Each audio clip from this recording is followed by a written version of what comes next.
Here's the deal.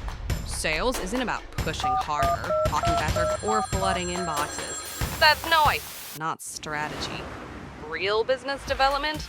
It's about presence, precision, and knowing exactly how the room feels before you open your mouth. Jake Stahl, author of Own the Room, How to Communicate to Be Seen, Heard, and Respected, has spent over 30 years training teams across 6 countries and 47 states, teaching solopreneurs how to turn conversations into conversion.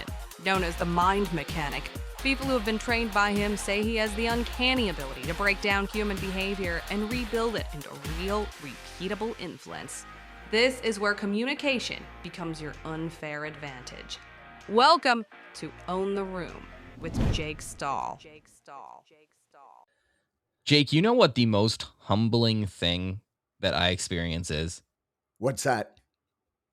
Whenever I'm in a meeting with somebody and I think it went great, and you talk about this in your book, Own the Room, a lot too. I think it went great.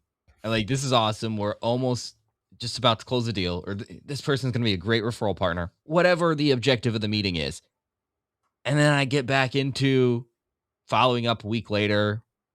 Finally, we hop on a follow-up call, maybe 2-3 weeks later. And they're like, "Oh, John, what do you do again? Are you the podcast guy?" Oh, God, that's humbling. Happens to the best of us, that's for sure. Really? Well, that's God, comforting. Yeah. How come I'm not memorable? Like, I thought I was a pretty memorable guy.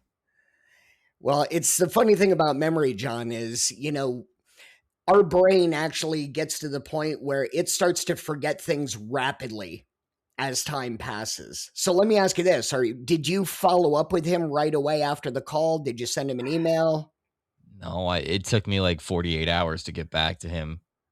Yeah. And that's one of the keys, because as soon as you hang up, within hours, people are forgetting who you are and what you do, unless you've created such an indelible memory with them that they find it hard to forget. That hurts. And it does make a lot of sense. We see people all day, every day, and how many of them do we even remember? But it's so tempting to think that I made such a great impression on them that of course they're going to remember me. Yeah. Yeah. And John, there are some ways to get people to remember you, but remember also that even when we're trying to create a memory, people retain things in different ways. For example, I can look at a person's face and I can say, "Oh my God, I saw you at this convention and the mall, and I saw you at that bar." But name-wise, forget it. I know I've seen you 5 times, but ask me to use your name, I have to come up with all sorts of ways to ask somebody what their name is again. So we all process differently, which is difficult. Yeah, and so we have to understand, I'm guessing, how the person across from the table, across from the room, how they process. Yeah. I guess that there is a lot in your book about that, is understanding how is. they process so that you can best communicate to them. Yeah, and John, this is a common mistake with elevator pitches. Somebody will say, "I'm Joe and I do X, Y, and Z, and this is how I do it, and this is who I serve," and then they walk away. When really, with an elevator pitch, at the end of that, you have to say again, "And remember, I'm Joe." Because by the time you're done with your elevator pitch, the person's flooded with stuff. They didn't pay attention to what happened in the beginning. And now they think, "Oh my God, I just met this great guy yesterday that does A, B, and C. I don't remember his name." So it's important to do certain things to make sure that you're memorable. And would you like to go through those? I need it more than anybody. I don't know if anybody else out there needs it, but I do. So if for nothing else, this is for me. Let's do it. Well, I created this list, and I think this is for me as well. So this is a great reminder list. So let's start with the first one. And the first one is to use vivid language. Make them see what you're trying to communicate. So here's an example. You have 2 people pitching the same idea in a meeting. And one of them says, "We help teams become more aligned and efficient." Now, I hear this a lot when people are given their value prop.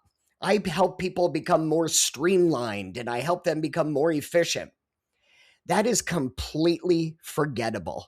It's what we call corporate fog. It just kind of lays out there. Nobody remembers it. So, a better way is to use vivid language. And here's an example. Most teams I walk into are rowing in the same boat, but half of them, they're rowing in the opposite direction. Our job is to get everyone pulling at the same rhythm.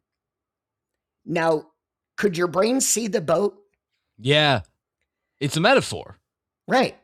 And you can see people rowing in opposite directions. And you can picture what it would be like if everyone was pulling at the same rhythm. Mm. So creating that vivid picture means everything. And the whole thing to take away from that is if your idea doesn't create a picture, the brain has nothing to hang on to and grasp. Wow. So imagine that same team using the boat metaphor right after somebody uses the whole, we help you streamline and become more efficient. And it's not too hard to see which one's going to be remembered. So it is a good idea to use metaphors. See, I think some people take metaphors too far. Some people are like, it gets to be like 11th grade English class where it's like, her yellow jacket represents this. And you're just like, what the hell? No, it doesn't. It's just yellow because it's yellow. I feel like metaphors can be that way too.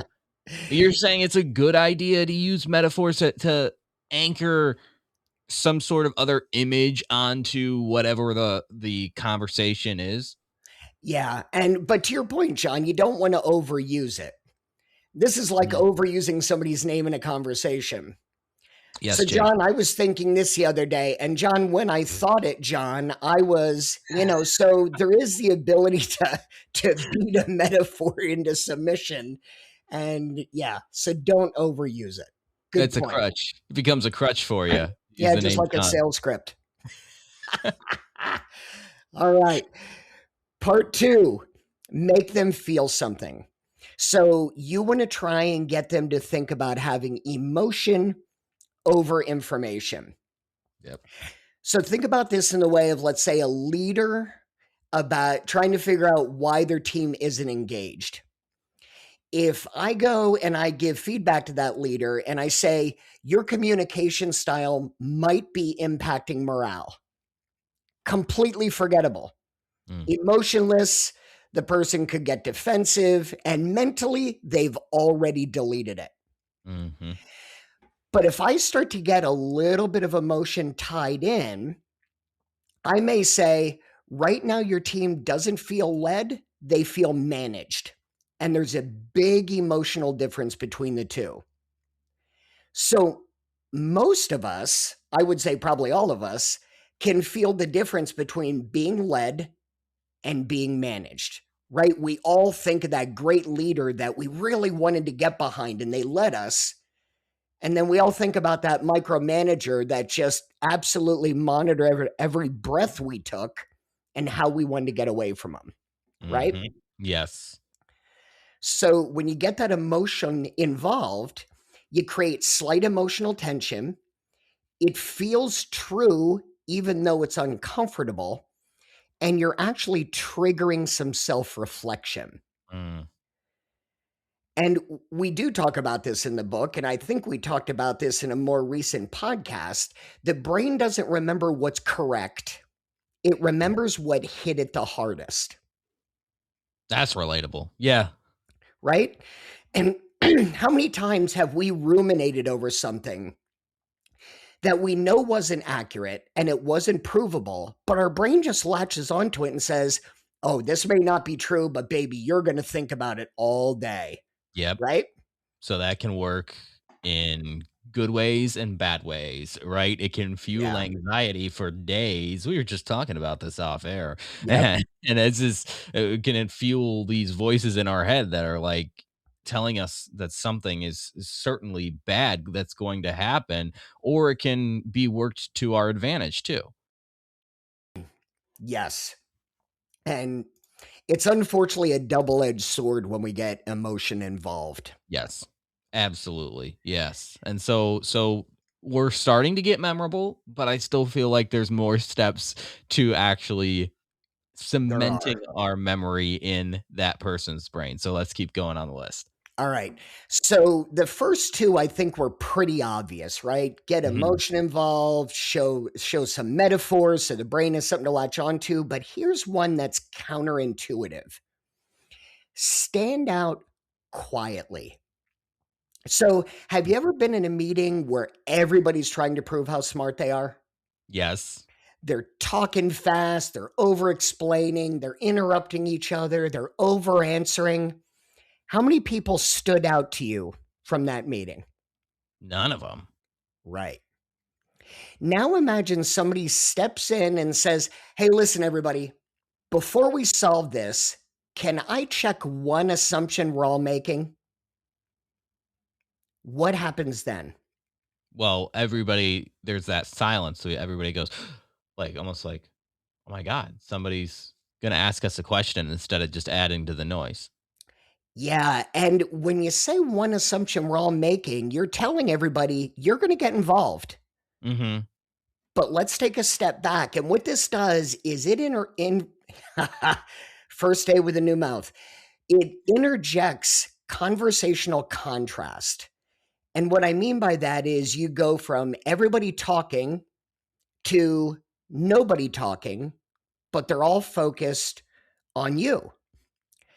And so that tends to portray confidence without performance. So all you're doing is getting everybody back on the same page. You're doing it calmly and you're shifting the energy in the room.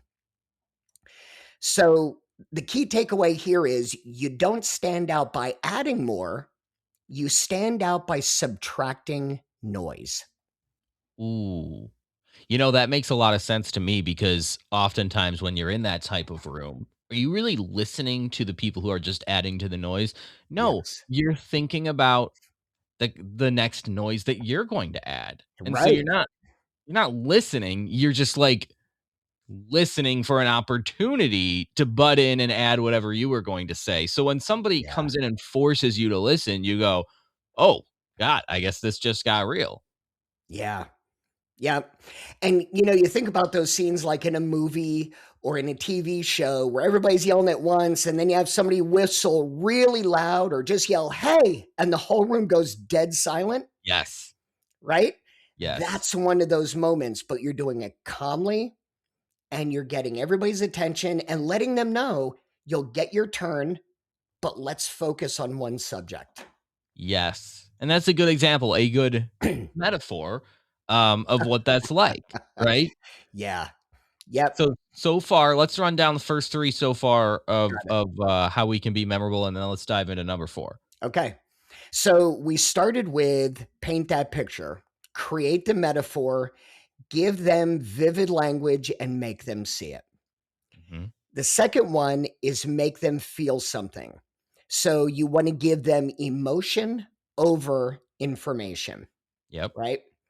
yep, And then the third is to stand out quietly, offer one distinct signal out into that noisy marketplace and let people refocus in the group, but you do it in a way that's calm and you do it in a way that offers contrast. So that one's the really counterintuitive one, the one we don't think about, because we often equate the louder I am, the more people are going to pay attention. This one says, speak softly and carry the big stick. mhm, yeah, All right. So now that we've got those, let's talk about number 4. And this is one that I think we all do. We just do it unconsciously. And that's repeat with intention because familiarity creates belief. hmm, So this is someone who's always says the same core idea, they just frame it differently. So think about this. Let's say a leader has one thought in mind that they want to give to the group. And what they do is repeat the line, if it's not clear, it's not scalable. They mhm, say it in meetings, they say it in emails, they say it casually in the hallway. eventually people start saying it for them Yes. because they keep hearing it over and over and over again. It becomes part of their brand. Yes. And that happens with you too. You got a couple of those phrases. Yeah, I mean, God, I've invented all sorts of amazing phrases. You have, but whenever whenever we're talking about owning the room, that's you. Whenever we're talking about, communicating to be seen, heard, and respected, Yep. that's you. All these different things that we even you had a campaign on social media for a while that was pretty popular where you just said the word "stop, don't do that," and people went crazy. People Exactly. saw you in the grocery store and walked up to you and were like, "Stop, don't do that. Put down that Parmesan cheese." And so you clearly know all about these different the branding phrases. And so you're saying that this is important with memory. Yeah, but this one's scary, John, because if you say something often enough with enough confidence, even if it's not necessarily true, people will buy it because repetition equals credibility. And Hmm. familiar ideas to the brain feel trustworthy. So the brain can mistake repetition for truth. And this is why you get, and let's talk about the recent elections. Trump's Mhm. big thing is about fake news. So he says it all the time. And listen, I'm not talking political here. I'm neither for nor against Trump, just using this as an example. So he always talked about fake news. Well, after a while, that became repetitive. And the one side of the aisle said, "Oh, you're overplaying this. There is no such thing as fake news. You're making that up." But then the other side of the aisle was saying, "This is all fake news. Whatever you Mhm. believe, that's fake news." But now fake news has become part of our culture, right? Yes, it is. It's a cultural Yeah, people, you say something that isn't right, people, "Oh, fake news," and you're like, "Oh, wow, where did that originate?" exactly. And here's the bottom line. If people repeat your words when you're not in the room, you've won. Ooh, Woohoo, that's victory, right? interesting. Regardless of what it is. Interesting. My mother has won.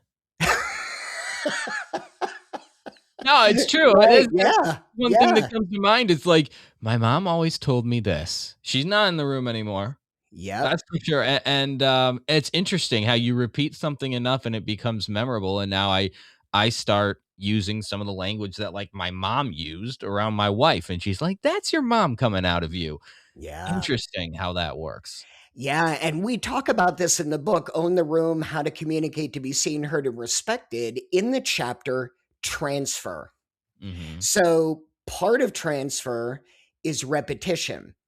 But the thing to remember about this, John, is you need to check your ego at the door a little bit.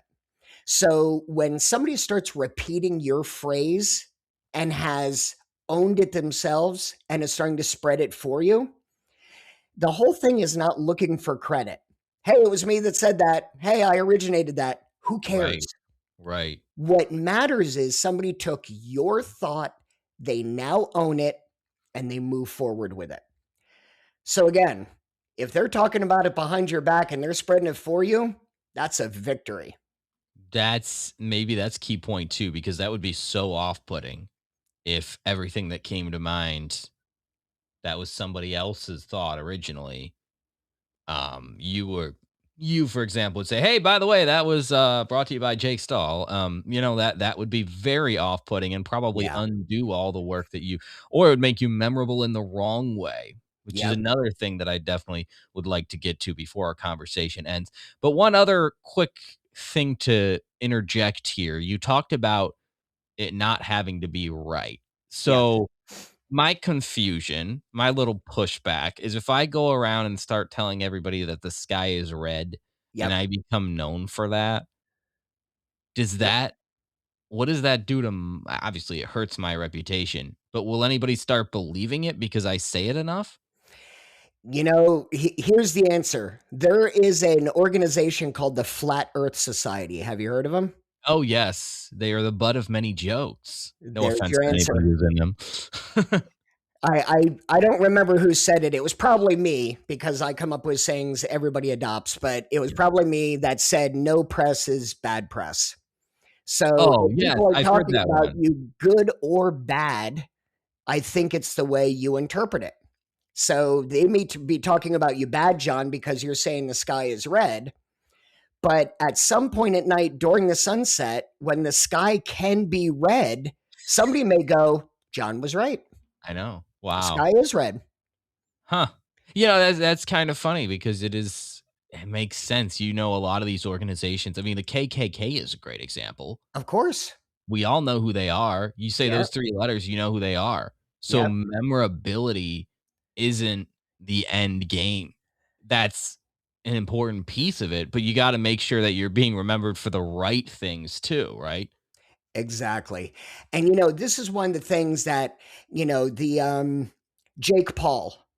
I don't know if you Oh, know yeah. him, but him and his brother are big social media influencers. And he just fought in a boxing match the other night.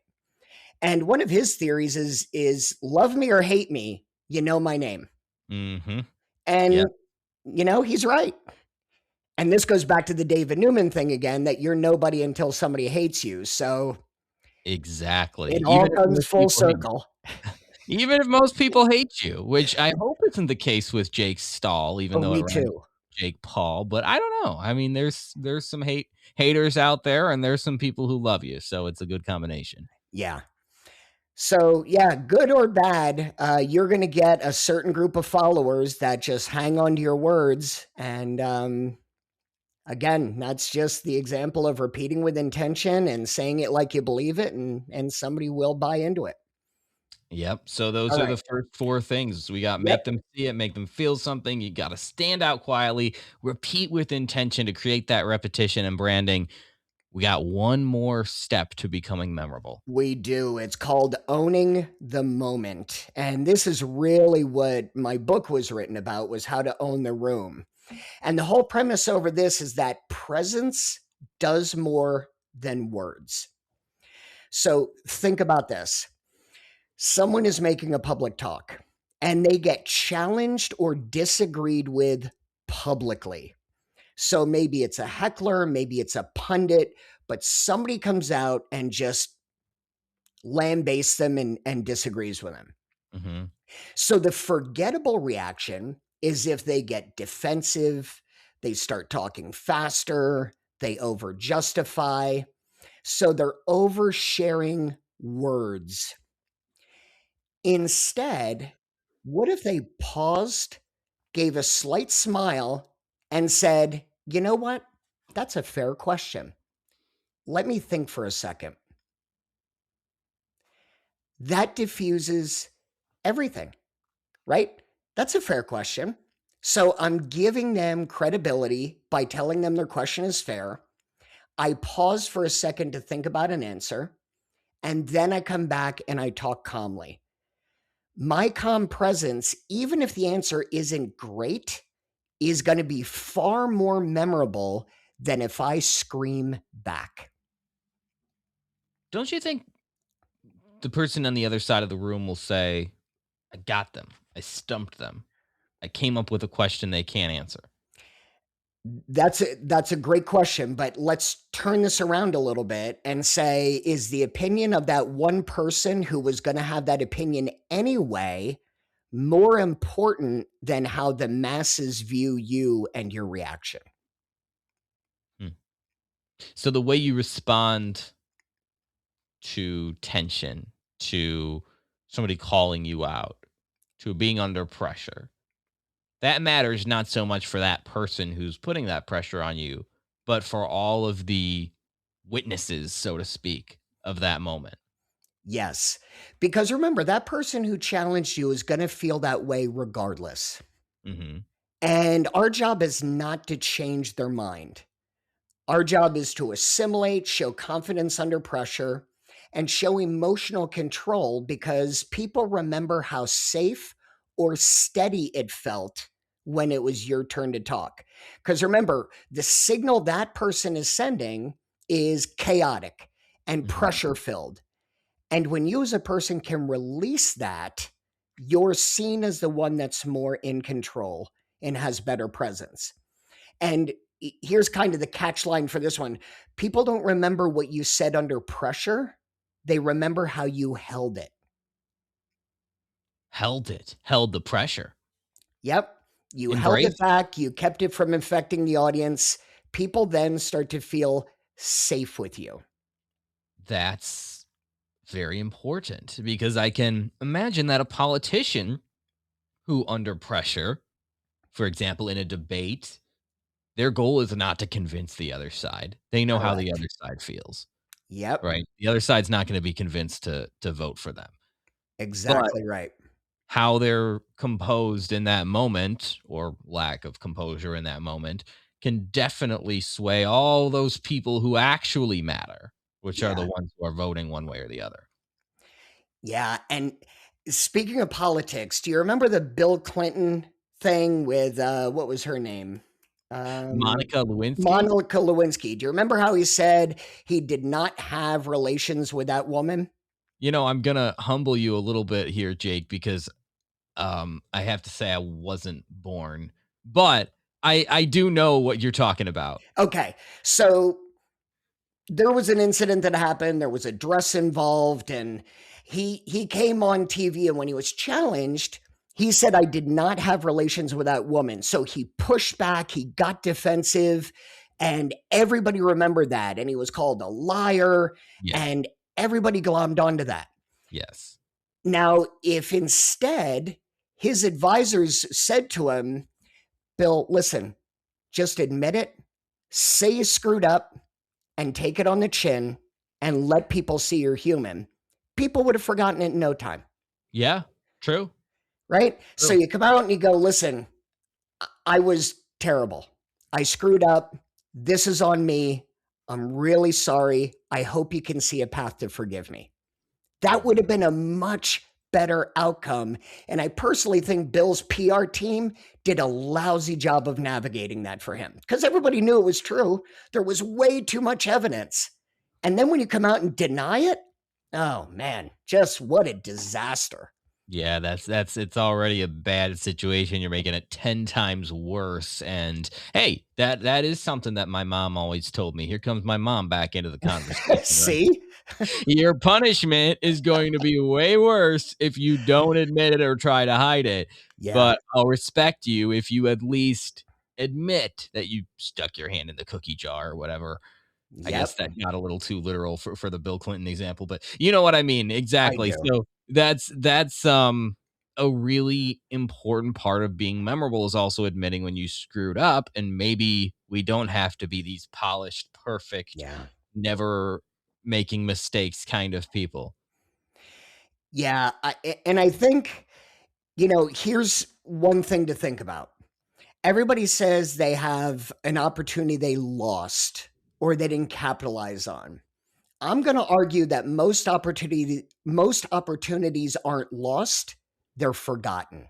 Mhm. So if we can become more memorable, then those opportunities may hang around a little bit longer. And I'll give you a really cool example. I actually got a DM in my LinkedIn inbox the other day from a person I trained sales training wise 14 years ago. Wow. And they just became the most awarded person in their pharmaceutical company for their sales. And they wrote me a note and they said, "I bought your book. I recommended that our senior VP of sales read it. And I want to let you know I attribute everything I have in my success to some of the stuff you taught me." Wow. 14 years ago. Yeah. So Holy it's moly. really cool. And I'm not saying that to brag. I'm saying No. because it feels good. And if I attributed, if I contributed even a little, I'm flattered. But that's a memory thing. Mhm. I haven't heard from her in ages, and all of a sudden it just popped up. So memorability, I think you need to go at it with intention. Mhm. You need to strive to be memorable. And if you do those 5 things we talked about, I think you're really going to make an impact. So let's review those 5 things and then bring it home here for that person who is in that situation I talked about, where you got a prospect on the phone and you think they're about to pull the trigger, and then all of a sudden they ask you who you are, and you realize you're back at step one. Yeah. All right. So step one is make them see it. They need to use vivid language. So if your idea doesn't create a picture, the brain has nothing to hang on to. Number two is make them feel something. You want to prioritize emotion over information. So the brain doesn't necessarily remember what's correct, it remembers what hits it the hardest. Mhm. The third is to stand out quietly.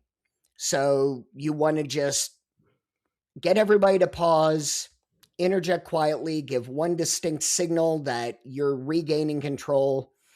And the idea is you don't stand out by adding more, you stand out by subtracting noise. That's right. The third is to repeat with intention. Because again, familiarity creates belief. Whether it's true or false, it fools the brain that repetition equals truth. And if people remember your words when you're not in the room because you repeated them, that's a victory. Mhm. And the last piece of the puzzle is own the moment. Remember that presence is far better than any words that you're going to say. So people don't remember what you said under pressure, they remember how you held it. So Yes. those 5 things can take you a long way into becoming memorable. So, John, this leads back to the moment that you were into. If you had that to do all over again, that conversation, what would you do differently? Well, I would take a step back, not panic, because people sense that, right? Yep. I would, well, I'd first of all make them see it. I'd bring in that metaphoric type language of, hey, your problem is like swimming upstream against a current or something Yep. along those lines. Not, we Absolutely. don't want to overdo it, like you said, we don't want to overdo it, but we want to inject some sort of meaning so they can anchor it to that. Right. Then we're gonna hit them with some emotion. Now, how does this feel? Future pacing. We've talked about that before. Oh, yeah. Imagine this solution to this problem. We don't have to be loud. We don't have to interject all the time and make sure that we're heard and be yelling and screaming. That's not memorable. And if it is, it's memorable for the wrong reasons, right? We're going to continue to repeat some of these things, like you mentioned. Repeat your name. That might have been my mistake in this situation that we were talking about. I never repeated my name at the end. I just got so excited, started talking really fast. Was like, I'll talk to you next week, and then we're gonna close the deal. Woo! Right. That's the repetition, and then again, be present. Right. I'm here with you. I'm Yeah. not here to sell you. I'm not here to convince you of something that you don't need. I'm here with you, and I'm here to solve your problem. So Good. those are the 5 things. That was my interpretation of the 5 things that you said. Would you agree, disagree, add anything? Yeah, and one thing I would do too, John, if I were in your situation, is I would put them in the moment. So, Mr. Prospect, just out of curiosity, what would you name the podcast if you had to, if you went forward with this? Mhm. Well, I'd name it 5 Minutes with Jake Stahl. Okay, real quick, do me a favor. Say, I'm Jake Stahl, and you are now on This is 5 Minutes with Jake Stahl. Let them do it to embed it in their memory, because there you've got the emotion, and there you're starting to get the repetition. And you can start to refer to that podcast name throughout the rest of your sales pitch. Ooh, that's good. So you're taking an abstract idea to something concrete that hasn't really happened. Isn't that a method of future pacing as well? Oh, yeah. Yeah, absolutely. And you're giving them ownership. And this was, again, in the transfer chapter of the book. You're transferring ownership. You're putting them inside that role so that they feel as though it's already happening.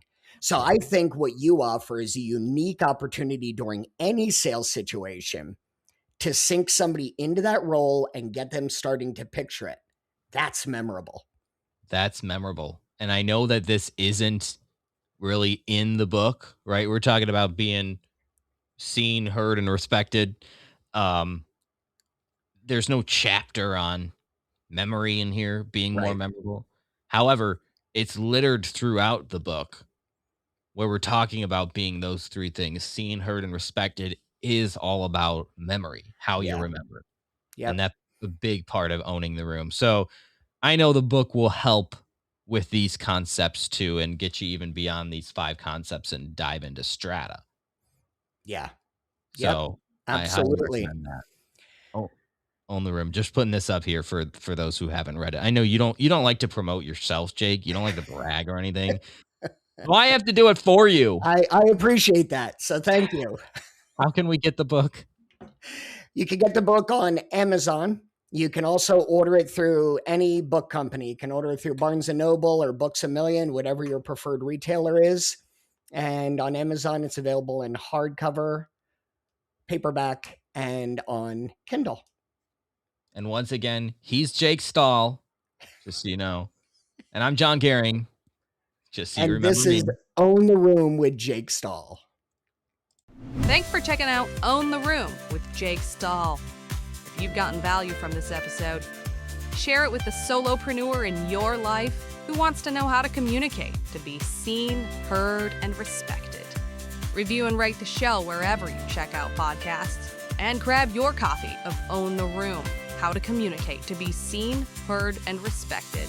We'll catch you next week on Own the Room.